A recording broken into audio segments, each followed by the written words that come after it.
තෙරුවන් සරණයි සෑම දිනාටම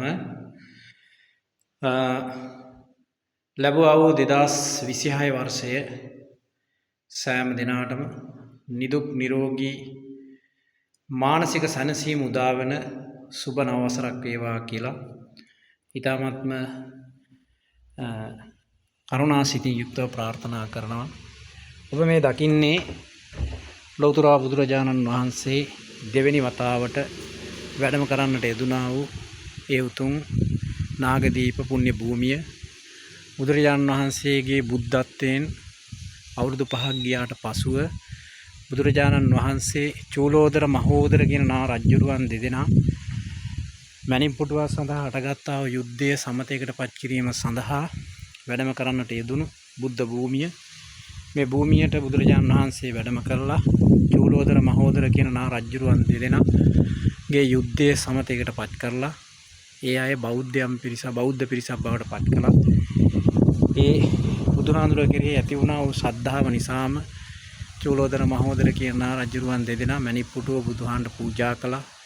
ඒ මණිපුටුව බුදුහාඳුර තැන්පත් කළ චෛත්‍යයක් හදන්න කියලා අනුදැනව දාලා ඒ මණිපුටුව තැන්පත් කළ හදපු චෛත්‍ය රාජාන් වහන්සේ තමයි මේ මොහොතේ ඔබ මේ දකින්නේ. අවුරුදු 2600 පුරාවට මේ නාගදීප පිම්බිමේ මේ වැඩ සිටින්නේ බුදුරජාණන් වහන්සේගේ මේ මණිපුටුව තැන්පත් කළ හදපු චෛත්‍ය රාජාණන් වහන්සේ දුටුගැමුණු රජතුමා සද්ධාතිස්ස රජතුමා මහරහතන් වහන්සේලාත් එක්ක ඇවිල්ලා මේ නාගදීප පුණ්‍ය භූමිය චෛත්‍ය මේසා විශාල චෛත්‍යයක් බවට පරිවර්තනය කළා නිර්මාණය කළා. මෙතනින් ආරාධනා කරපු මණියක්කිත නාරජතුමා බුදුරජාණන් වහන්සේට කැලණියට ආරාධනා කළා. කැලණියට වැඩිය බුදුහාඳුර බුදු වෙලා අවුරුදු 8කින් කැලණියට වැඩිය බුදුහාඳුරන්ට වැඩ ඉන්න මණියක්කිත නාරජතුමා හදලා පූජා කරා මණික් මණ්ඩපයක්. මේ මණික් මණ්ඩපයේ තැන්පත් කළ හදපු චෛත්‍ය රාජයන් වහන්සේ තමයි කැලණි චෛත්‍ය රාජයන් වහන්සේ. 2600 පුරාවට බුදුහාරන්ගේ බුද්ධ පරිභෝග වස්තුන් දෙකක් මණික් පුටුවත් මණික් මණ්ඩපයක් තැන්පත් කළ හදපු චෛත්‍ය රාජයන් වහන්සේලා නාගදීප චෛත්‍ය රාජයන් වහන්සේ කැලණි චෛත්‍ය රාජයන් වහන්සේ.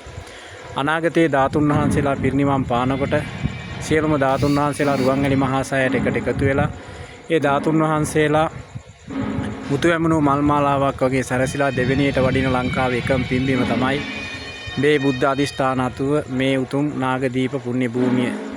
ඒක නිසා පුරා අවුරුදු 5000ක් කල් බුදුහාරගේ බුද්ධ අධිෂ්ඨාන බලශක්තිය පිහිටි පින්බීමයි මේ උතුම් නාගදීප පුණ්‍ය භූමිය.